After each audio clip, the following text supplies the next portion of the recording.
I think you look at Optimus, and I don't know about you, but I'm excited to see what Optimus will become.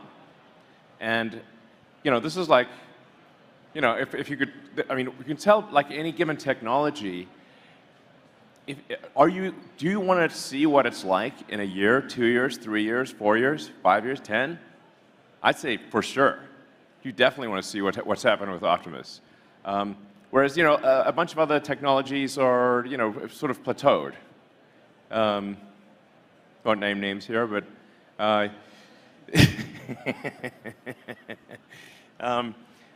so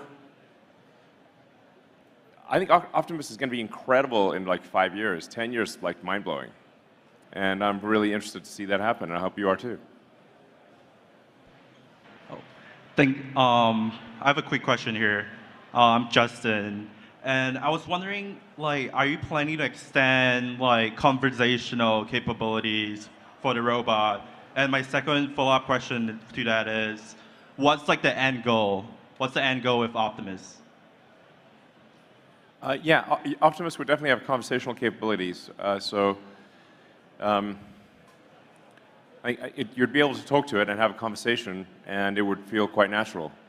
So, from an end goal standpoint, I don't know. I think it's going to keep evolving, and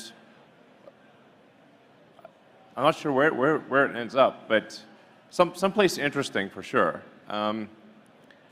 We always have to be careful about don't go down the Terminator path. That's I thought maybe we should start off with a video of the Terminator starting off with this, skull crushing, but that might be, people might take that too seriously. So, we do want Optimus to be safe, so we are designing in safeguards where you can locally stop the robot, and with basically a localized control ROM that you can't update over the internet, which I think that's quite important, essential, frankly. So, like a localized stop button, remote control, something like that, that cannot be changed. But it's definitely going to be interesting. It won't be boring. So. Okay, yeah. I see you today. You have very attractive product with Dojo and its applications. So I'm wondering, what's the future for the Dojo platform? Will you provide infrastructure as service like AWS, or you will sell the chip like the NVIDIA? So basically, what's the future? Because I see you use 7 nanometers, so the development cost is easily over $10 million US dollars. How do you make the business business-wise? Yeah, Dojo is a very big computer, and actually will use a lot of power and need a lot of cooling. So I think it's probably going to make more sense to have Dojo operate in a Amazon Web Services manner than to try to sell it to someone else. So that would be the most efficient way to operate Dojo, is just have it be a service that you can use that's available online, and where you can train your models way faster and for less money. And as the world transitions to software 2.0, and that's on the bingo card. As someone I know has to know to drink 5 tequilas. Let's see. Software 2.0 yeah. will use a lot of neural net training. So it kind of makes sense that over time, as there's more neural net stuff, people will want to use the fastest, lowest cost neural net training system. So I think there's a lot of opportunity in that direction.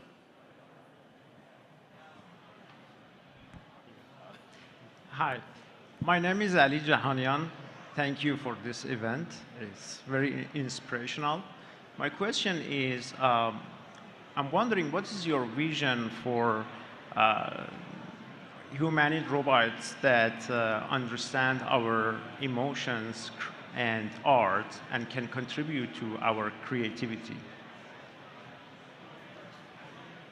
Well, I think you're already seeing robots that at least are able to generate very interesting art with like DALL-E and DALL-E 2. And I think we'll start seeing AI that can actually generate even movies that have coherence, like interesting movies and tell jokes. So it's quite remarkable how fast AI is advancing at many companies besides Tesla. We're headed for a very interesting future. And yeah, so you guys want to comment on that? Yeah, I guess the Optimus robot can come up with physical art, not just digital art. You can ask for some dance moves in text or voice, and then you can produce those in the future.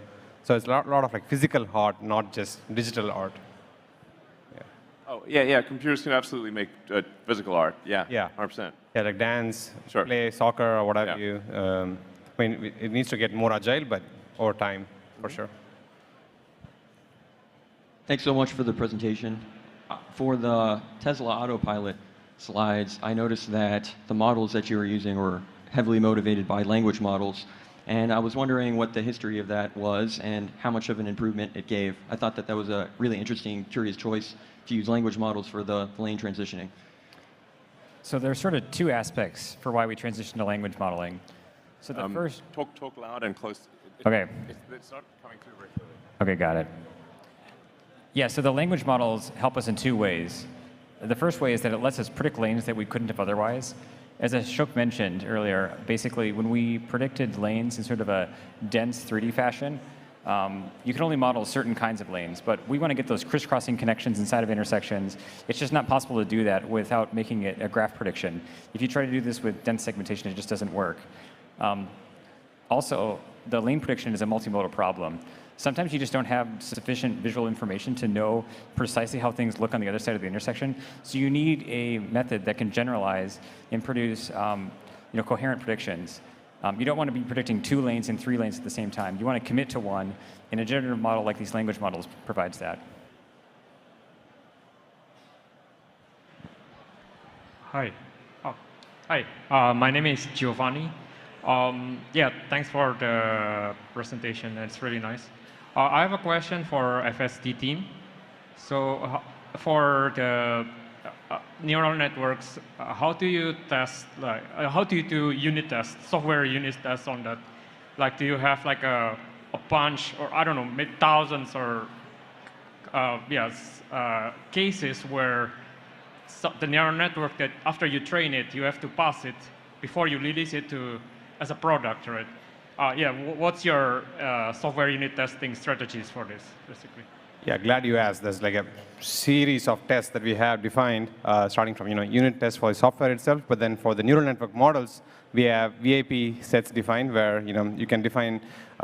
If you just have a large test set, that's not enough. What we find, we need like sophisticated VAP sets for different failure modes, and then we curate them and grow them over the time of the product. So over the years, we have like hundreds of thousands of examples where we have been failing in the past that we have curated. And so for any new model, we test against the entire history of these failures and then keep adding to this test set. On top of this, we have shadow modes where we ship these models in silent to the car, and we get data back on where they are failing or succeeding. And there's an extensive QA program. It's very hard to ship a regression. There's like 9 levels of filters before it hits customers, but then we have really good infra to make this all efficient. And I'm one of the QA testers, so I QA the car. Yeah, like QA tester. Yeah, so I'm constantly in the car just QAing like whatever the latest alpha build is that doesn't totally crash. Yeah. Finds a lot of bugs. Yeah. Hi, great event. I have a question about foundational models for autonomous driving. We have all seen that big models that really can, when you scale up with data and model parameter, right, from GPT-3 to Palm, it can actually now do reasoning. Do you see that is essential scaling up foundational models with data and size and then at least you can get a teacher model, right, that potentially can solve all the problems, and then you distill to a student model. Is that how you see foundational models relevant for autonomous driving? That's quite similar to our auto labeling model. So we don't just have models that run in the car. We train models that are entirely offline, that are like extremely large, that can't run in real time on the car. So we just run those offline on the servers, producing really good labels that can then train the online networks. So that's one form of distillation of these teacher-student models. In terms of foundation models, we are building some really, really large data sets that are multiple petabytes. And we are seeing that some of these tasks work really well when we have these large data sets. Like the kinematics, like I mentioned, video in, all the kinematics out of all the objects, and up to the fourth derivative. And people thought we couldn't do detection with cameras. I mean, detection, depth, velocity, acceleration. And imagine how precise these have to be for these higher order derivatives to be accurate. And this all comes from these kind of large data sets and large models. So we're seeing the equivalent of foundation models in our own way for geometry and kinematics and things like those. You want to add anything, John? Yeah, I'll keep it brief. Basically, whenever we train on a larger data set, we see big... OK. Basically, whenever we train on a larger data set, we see big improvements in our model performance. And basically, whenever we initialize our networks with some pre-training step from some other auxiliary task, we basically see improvements. The self-supervised or supervised with large data sets both help a lot. Hi. So at the beginning, Elon said that Tesla was potentially interested in building artificial general intelligence systems. Given the potentially transformative impact of a technology like that, it seems prudent to invest in technical AGI safety expertise specifically. I know Tesla does a lot of technical narrow AI safety research. I was curious if Tesla was intending to try to build expertise in technical artificial general intelligence safety specifically. Well, if it starts looking like we're going to be making a significant contribution to artificial general intelligence, then we'll for sure invest in safety. I'm a big believer in AI safety.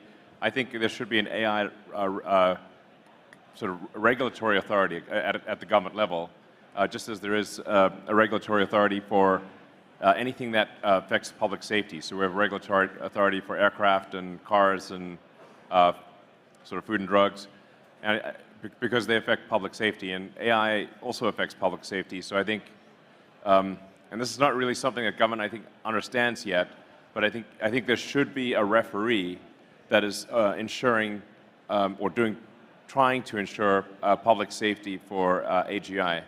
And you think of like, well, what are the elements that are necessary to create AGI? Like the accessible data set is extremely important, and if you've got a large number of cars and humanoid robots processing petabytes of video data and audio data from the real world, just like humans, that might be the biggest data set. It probably is the biggest data set. Because in addition to that, you can obviously incrementally scan the internet. But what the internet can't quite do is have millions or hundreds of millions of cameras in the real world, and with like I said, with audio and other sensors as well. So I think we probably will have the most amount of data, and probably the most amount of training power. Therefore, probably we will make a contribution to AGI.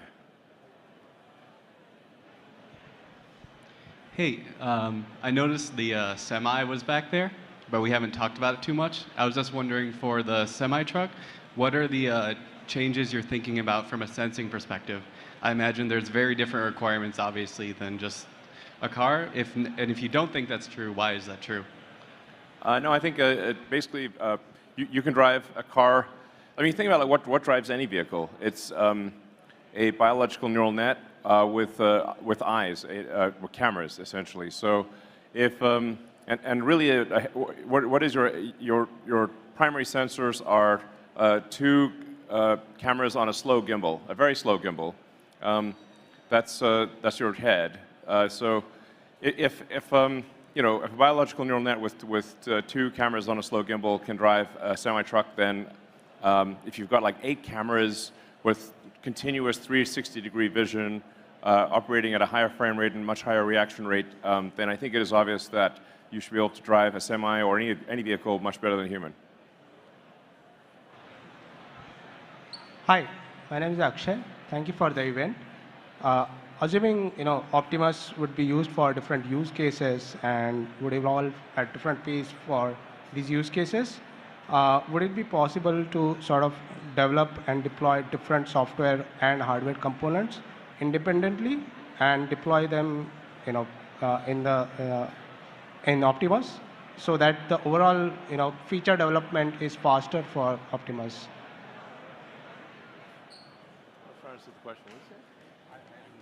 Okay, all right. We did not comprehend. Unfortunately, our neural net did not comprehend the question. Yeah, so, well, next question.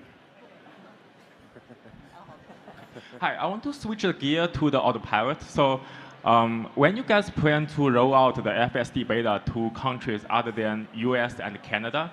And also my next question is, what's the biggest bottleneck or the technological barrier you think in the current autopilot stack? And how you envision to solve that to make the autopilot is considerably better than human in terms of like performance matrix like safety assurance and the human confidence? And I think you also mentioned for FSD V11, you are guys going to combine the highway and the city as a single stack and some architectural big improvement. Can you maybe expand a bit on that? Thank you. Well, that's a whole bunch of questions. Well, we're hopeful to be able to, I think from a technical standpoint, FSD beta should be possible to roll out FSD beta worldwide by the end of this year. But for a lot of countries, we need regulatory approval, and so we are somewhat gated by the regulatory approval in other countries. But I think from a technical standpoint, it will be ready to go to a worldwide beta by the end of this year. And there's quite a big improvement that we're expecting to release next month that will be especially good at assessing the velocity of fast-moving cross-traffic and a bunch of other things. So, anyone want to elaborate? Yeah, I guess so. There used to be a lot of differences between production autopilot and the full self-driving beta, but those differences have been getting smaller and smaller over time. I think just a few months ago, we now use the same vision-only object detection stack in both FSD and in the production autopilot on all vehicles. There's still a few differences, the primary one being the way that we predict lanes right now. So we upgraded the modeling of lanes so that it could handle these more complex geometries like I mentioned in the talk. In production autopilot, we still use a simpler lane model, but we're extending our current FSD beta models to work in all sort of highway scenarios as well. Yeah, and the version of FSD beta that I drive actually does have the integrated stack. So it uses the FSD stack both in city streets and highway, and it works quite well for me. But we need to validate it in all kinds of weather, like heavy rain, snow, dust, and just make sure it's working better than the production stack across a wide range of environments. But we're pretty close to that. I mean, I think it's, I don't know, maybe it'll definitely be before the end of the year, and maybe November. Yeah, in our personal drives, the FSD stack on highway drives already way better than the production stack we have. And we do expect to also include the parking lot stack as a part of the FSD stack before the end of this year. So that will basically bring us to you sit in the car in the parking lot and drive till the end of the parking lot at a parking spot before the end of this year. Yeah, and in terms of the fundamental metric to optimize against is how many miles between a necessary intervention. So just massively improving how many miles the car can drive in full autonomy before an intervention is required that is safety critical. So yeah, that's the fundamental metric that we're measuring every week, and we're making radical improvements on that. Hi, thank you. Hi. Thank you so much for the presentation, very inspiring. My name is Daisy. I actually have a non-technical question for you. I'm curious, if you were back to your 20s, what are some of the things you wish you knew back then? What are some advice you would give to your younger self?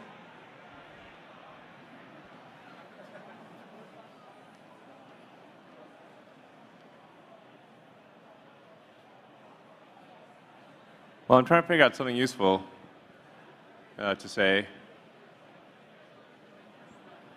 Yeah, join Tesla would be one thing. Yeah, I think just trying to try to expose yourself to as many smart people as possible. I don't know, read a lot of books. You know, I did do that though.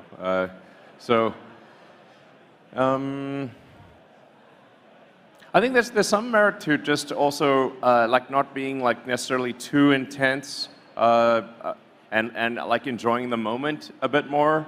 I would say to 20 or 20-something me, just you know, stop and smell the roses occasionally would probably be a good idea. You know, it's like when we were developing the Falcon 1 rocket and on the Kwajalein Atoll, and we had this beautiful little island that we were developing the rocket on, and not once during that entire time did I even have a drink on the beach. I'm like, well, I should have had a drink on the beach. That would have been fine. Thank you very much. I think you have excited all of the robotics people with Optimus. This feels very much like 10 years ago in driving, but as driving has proved to be harder than it actually looked 10 years ago, what do we know now that we didn't 10 years ago that would make, for example, AGI on a humanoid come faster? Well, I mean, it seems to me that AGI is advancing very quickly. Hardly a week goes by without some significant announcement. And yeah, I mean, at this point, like AI seems to be able to win at almost any rule-based game. It's able to create extremely impressive art, engage in conversations that are very sophisticated, you know, write essays, and these just keep improving. And there's so much more, so many more talented people working on AI, and the hardware is getting better. I think AI is on a strong exponential curve of improvement, independent of what we do at Tesla. And obviously we'll benefit somewhat from that exponential curve of improvement with AI. Like Tesla just also happens to be very good at actuators, at motors, you know, motors, gearboxes, controllers, power electronics, batteries, sensors, and you know, really, like I'd say that, you know, the biggest difference between the robot on four wheels and the robot with arms and legs is getting the actuators right. It's an actuators and sensors problem, and obviously, you know, how you control those actuators and sensors, but it's yeah, actuators and sensors and how you control the actuators. It's I don't know. We have to have like the ingredients necessary to create a compelling robot, and we're doing it. So. Hi, Elon. You are actually bringing the humanity to the next level. Literally, Tesla and you are bringing the humanity to the next level. So you said Optimus Prime, Optimus will be used in next Tesla factory. My question is, will a new Tesla factory will be fully run by Optimus program? And when can general public order a humanoid? Yeah, I think it'll, you know, we're going to start Optimus with very simple tasks in the factory. You know, like maybe just like loading a part, like you saw in the video, loading a part, you know, carrying a part from one place to another, or loading a part into one of our more conventional robot cells to, that welds the body together. So we'll start, just trying to, how do we make it useful at all, and then gradually expand the number of situations where it's useful. And I think that the number of situations where Optimus is useful will grow exponentially, like really, really fast. In terms of when people can order one, I don't know. I think it's not that far away. Well, I think you mean when can people receive one? So I don't know. I'd say probably within 3 years, and not more than 5 years. Within 3 to 5 years, you could probably receive an Optimus.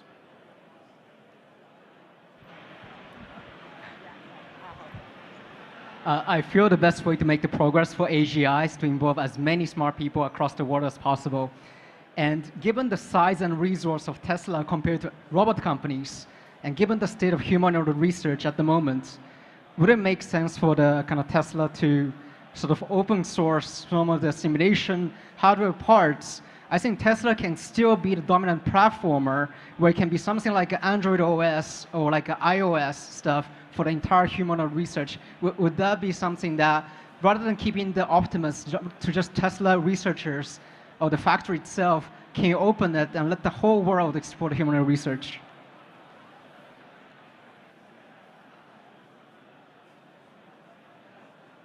I think we have to be careful about Optimus being potentially used in ways that are bad, because that is one of the possible things to do. So I think we'd provide Optimus where you can provide instructions to Optimus, but where those instructions are, governed by some laws of robotics that you cannot overcome. So, not doing harm to others, and you would have, I think, probably